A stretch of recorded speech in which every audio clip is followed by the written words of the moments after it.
it's time for Lefties Losing It, and let's check in with former MSNBC anchor Joy Reid, who has not allowed unemployment from the mainstream media to slow her down. She's always out there railing against the return of fascism, as she calls it. But what does she actually mean by fascism? Have a listen. If you go back before the 20th century, there were no income taxes, there were no regulations on business.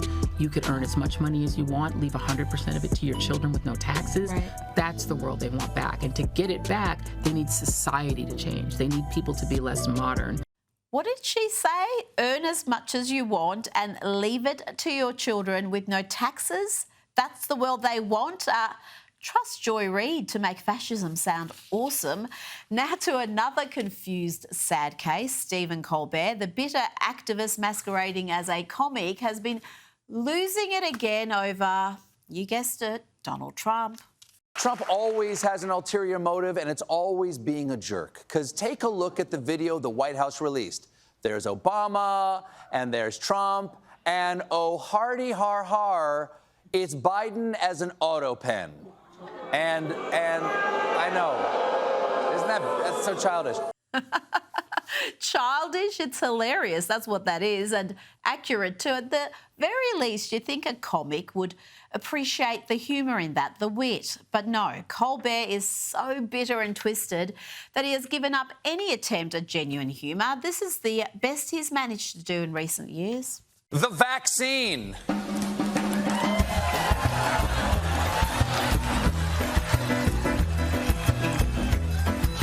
Oh dear, you think he'd retire in shame after that. Remember, he has a big team of writers and producers, and that's the best they can do.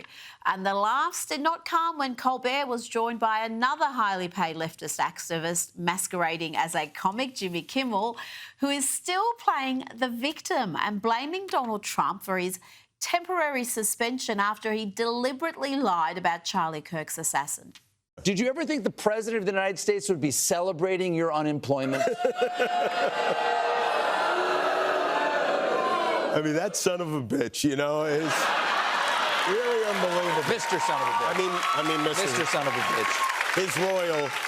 Yes. Yeah, no, I never imagined that we'd ever have a president like this. And I hope we don't ever have another president like this again. I mean, I never even imagined there would ever be a situation in which the president of our country was celebrating hundreds of Americans losing their jobs. But somebody who took pleasure in that, that to me is the absolute opposite of what a leader of this country is supposed to be.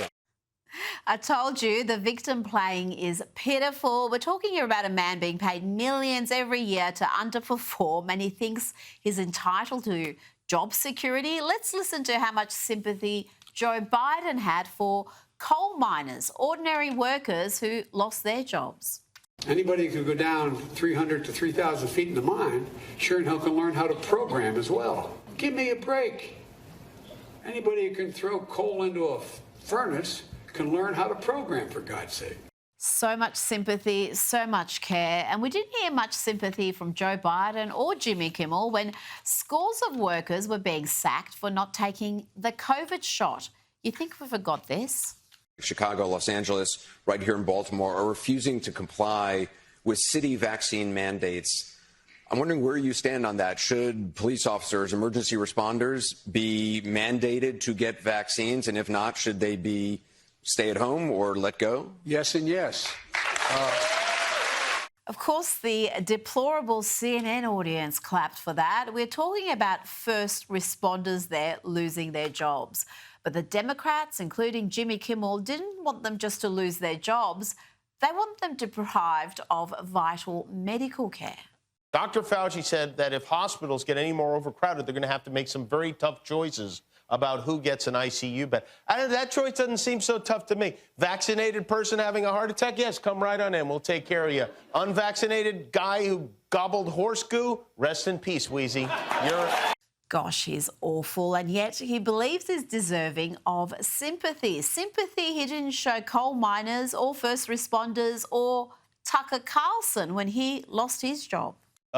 which means he was fired. I mean, that's really what parting ways means. What a shock. I mean, what an absolutely delightful shock this is.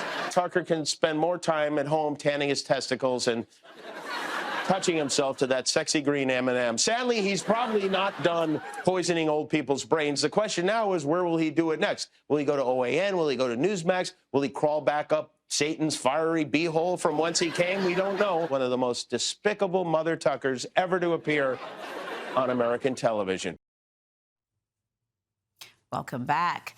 Joining me now is political advisor and commentator CJ Pearson. CJ, let's start with a big story. The ADL, the Anti-Defamation League, which once actually stood for something but has long been now a hard left activist outfit that attacks conservatives. Well, overnight, the ADL removed over 1,000 pages of so-called extremism research from its site, including its glossary of extremism. CJ, this glossary contained over 1,000 entries that supposedly gave background information on groups and harmful ideologies.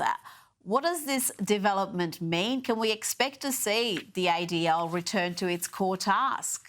You know, I think they're too far gone, Rita, to be quite honest with you. I don't think they did this out of, any regret for what they previously have said about conservatives or those on the right. They did it because they're scared of accountability. I know a lot of the things that they said about Turning Point USA and a lot of things they said about Charlie Kirk were used as motivation for Tyler Robinson to commit the act that he did.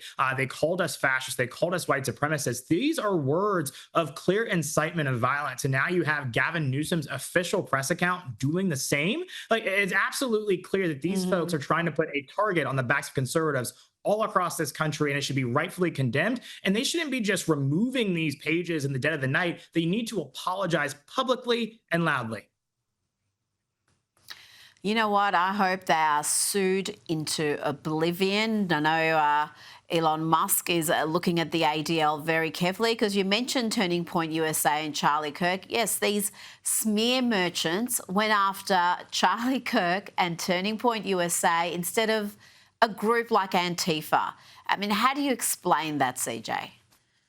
You know, they're corrupted by the woke mind virus. They thought a man who stood for free speech and the free and fair exchange of ideas was more dangerous than people who wear masks in the streets, all black, and beat up people who dare to disagree with them. It goes to show the priorities of their left-wing radical organization. But thank God we have a president who is now committed to going after these radical left-wing terrorist networks all across the country, and not just the organizations themselves, but the people that are funding it. And we know the dead cat that's at the end of that line. And I think that we got to do everything that we can to hold those people account for the violence they have wrought all across this country.